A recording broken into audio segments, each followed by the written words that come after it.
officially in Christmas season, which means the decorations are out. We can officially eat those yummy Christmas food that it's weird eating outside of those 2 months before Christmas and the month after Christmas where we eat the leftovers. Also, we have the Christmas pajamas, which it's no longer weird to wear because I definitely do wear my Christmas pajamas all year long. Also, we can watch the movies without any guilt.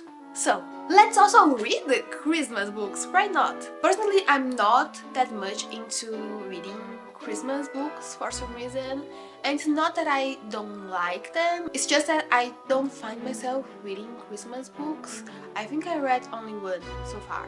There are some books that take place in Christmas and I think there is no better time of the year to read Christmas books. So let's start by the first book we will be reviewing in this video, and I can't believe I'm giving Souther a second try because I read one book by him and then I got in a reading slump, which might or might have not been created by War and Peace, and this author might have not have thrown me even deeper into the reading slump, and I might or might have not thought his book was super boring.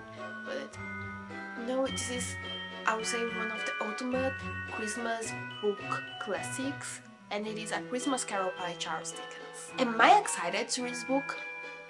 Not at all. Not at all, because I'm not sure if Dickens writing is something I enjoy. But I'm willing to give it a try for the sake of Christmas spirit.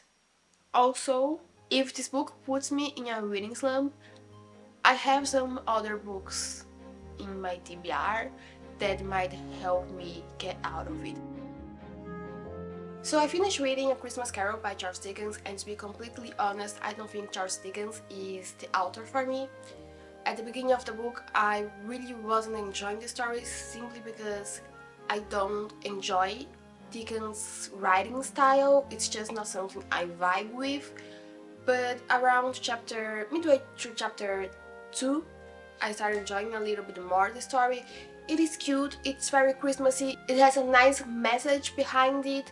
So I ended up giving it 3.5 stars because it's actually an enjoyable story, in part because it is the shorter side. I think my edition, the Kindle edition, was around 160, 100 and something, around 160 pages. So maybe in the near future I'll watch one of the movie adaptations for A Christmas Carol, and I wouldn't necessarily be opposed to reading Charles Dickens in the future again, but I just don't think he's the author for me. So yeah, I gave 3.5 stars to A Christmas Carol. Now let's move on to the second book in this video, which is Window Shopping by Tessa Bailey. This is also, I believe, on the shorter side of the spectrum when it comes to books, and it is a rom-com. Apparently it is a Grumpy Sunshine romance novel, and the female main character, she criticized quite harshly this display on a famous store or department store in New York, and the guy that is listening to her, he's the owner of the store or something like that, and apparently it is very much of a Grumpy Sunshine where he is the sunshine and she is the grumpy one. Let's see how that book turns out. It is Christmassy, it takes place, I believe, Christmas time, at least that's how it is marketed. Window Shopping is red, and it follows this girl. I forgot her name already. That's a testament to the book. But it follows... I'm trying to remember her name.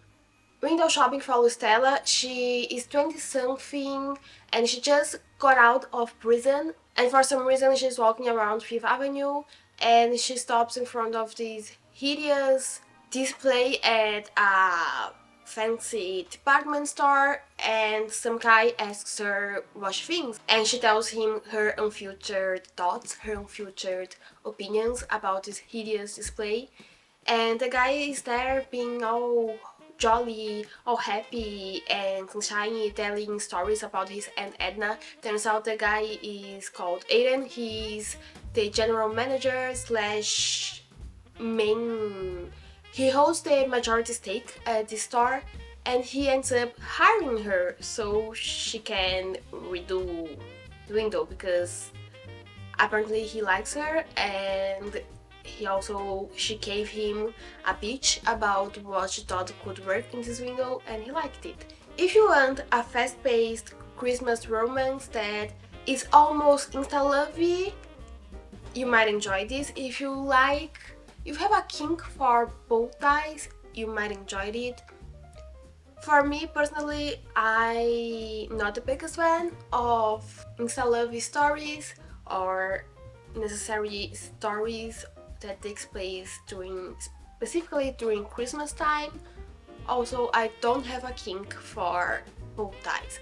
So for me, it was okay. I gave it 3.5 stars because it's very rom-commy. If you need a palette cleanser, might be a good option, but it's nothing impressive.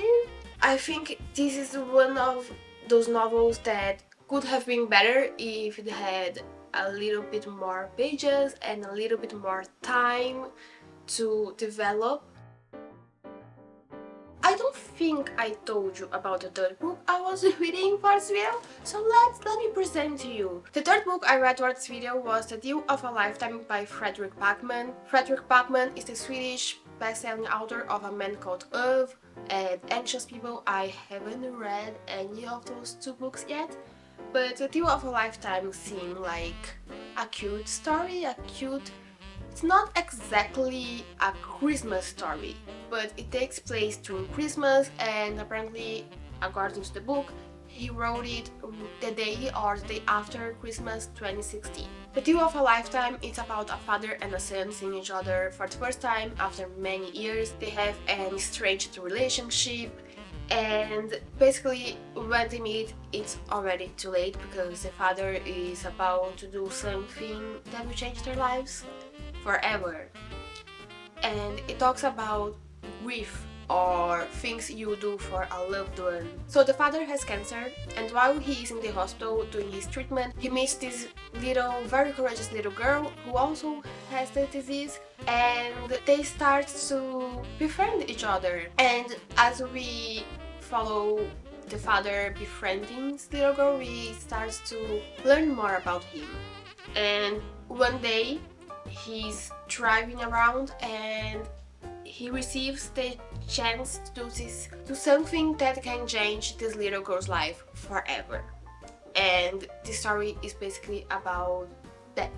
He deciding if he's going to take this chance, and it's beautiful and it's very short. I highly recommend if you want a wintry vibes story. I highly recommend this book because while it technically takes place over Christmas, it's not necessarily Christmassy, but it is a beautiful story.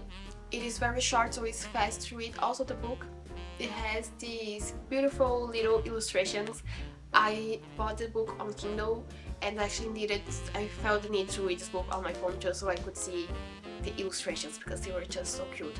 And I ended up giving it 4 stars. The only reason this book wasn't a 5 stars because it's shorter, so you don't end up being that invested, and at least that's how I felt. I wasn't as invested to the point to give it 5 stars, but it is still a really beautiful story and I recommend. So that's it for my reading Christmas books video. If you like it, give a like, subscribe.